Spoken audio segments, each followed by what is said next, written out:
Shame സാറേ, ഞാനേ study സ്പേസിനെ കുറിച്ചുള്ള ഒരു വീഡിയോക്ക് വേണ്ടി ഇങ്ങനെ റിസർച്ച് ചെയ്യുന്ന ഇടയിൽ ഒരു കോട്ട് വായിച്ചു. അത് പറയുന്നത് എങ്ങനെയാണ്, top students don't have the best room, they have the best systems എന്ന് പറയുന്നത്.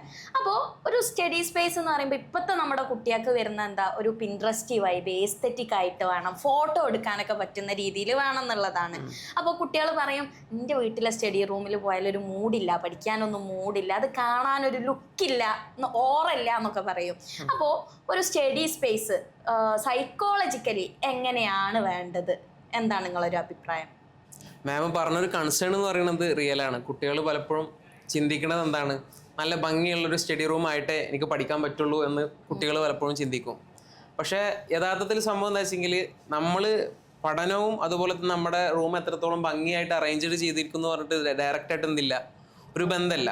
പക്ഷേ സ്റ്റഡി റൂം അറേഞ്ച് ചെയ്യുന്ന സമയത്ത് സൈക്കോളജിക്കലി നമ്മൾ ശ്രദ്ധിക്കേണ്ട ഒരു വിഷയം എന്താ വെച്ചെങ്കിൽ, പഠിക്കുക എന്ന് പറഞ്ഞു കഴിഞ്ഞാൽ എന്താണ്, കോഗ്നിറ്റീവായിട്ട് അത്യാവശ്യം എഫേർട്ടുള്ള കാര്യമാണ്. അപ്പോൾ ആ ബിഹേവിയറിനെ എളുപ്പമാക്കുന്ന രീതിയിലുള്ള സംവിധാനങ്ങൾ വേണം പഠിക്കുന്ന സ്ഥലത്ത്.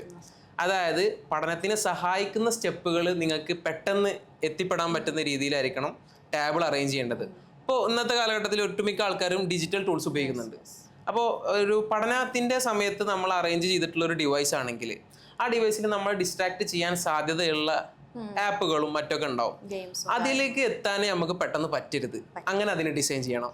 പിന്നെ അതുപോലെ തന്നെ നമ്മൾ പഠിക്കുന്ന സമയത്ത് ബുക്സുകളാണെങ്കിലും അല്ലെങ്കിൽ പെൻസ് ഉണ്ടാവും, അതുപോലെ സ്കെയിൽ, അങ്ങനെയുള്ള കാര്യങ്ങളൊക്കെ ഈസിലി ആക്സസബിൾ ആവുന്ന രീതിയിൽ എന്ത് ചെയ്യണം, എത്തിക്കണം.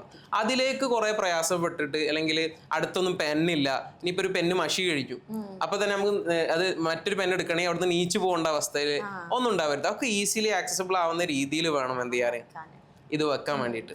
അപ്പോൾ അങ്ങനെ നമുക്ക് പഠനത്തിന് എൻകറേജ് ചെയ്യുന്ന ബിഹേവിയറുകൾ എളുപ്പമാകുന്ന ഒരു സ്പേസ് എന്നല്ലാതെ എസ്തെറ്റിക്സും ഇൻട്രസ്റ്റ് ഒന്നും എന്തല്ല പഠനം മുന്നോട്ട് കൊണ്ടുപോകണമെങ്കിൽ കാര്യമില്ല. പിന്നെ ഓരോരുത്തരുടെ ഇൻട്രസ്റ്റ് അനുസരിച്ചിട്ട് അവർക്ക് ചെയ്യാൻ നോക്കാം. അപ്പൊ ഈ കുട്ടികൾ ഈ സ്റ്റഡി സ്പേസിൽ എത്തുമ്പോൾ, എനിക്ക് എന്റെ ടേബിളിൽ എത്തുമ്പോൾ മൂഡില്ല പഠിക്കാൻ എന്ന് പറയും. അപ്പൊ അതിന്റെ ഒരു ബേസിക് അറേഞ്ച്മെന്റ് ചെയ്യണം. നമ്മൾ ബിഹേവിയറൽ ആക്ടിവേഷൻ എന്ന് പറയും. അതായത് ഒരു കഷ്ടപ്പാടുള്ള ഒരു ബിഹേവിയർ കൊണ്ടുവരുന്നതിന് മുന്നേ ഏറ്റവും ഈസിലി എന്ത് ചെയ്യുക, അതിനെ ഒന്ന് ഇനീഷ്യേറ്റ് ചെയ്യാന്ന് പറയും. അപ്പോൾ ചെറിയൊരു അറേഞ്ച്മെന്റും കാര്യങ്ങളൊക്കെ ചെയ്യുന്നത് പഠിക്കാൻ അവർക്ക് എന്ത് ചെയ്യും, സഹായിക്കും. പക്ഷെ അതിൽ നമ്മൾ എന്ത് ചെയ്യരുത്, അതിൽ മാത്രം കിടന്ന് ഓറിയന്റഡ് ആവരുത്. കാരണം എപ്പോഴും അറേഞ്ച്മെന്റുകൾ മാത്രം നടത്തും, എന്നാൽ പഠനമാണെങ്കിലോ നടക്കൂല. അപ്പൊ ഷഹീം സാർ പറഞ്ഞ പോലെ, don't wait for a perfect study room, start with a simple corner and study consistently.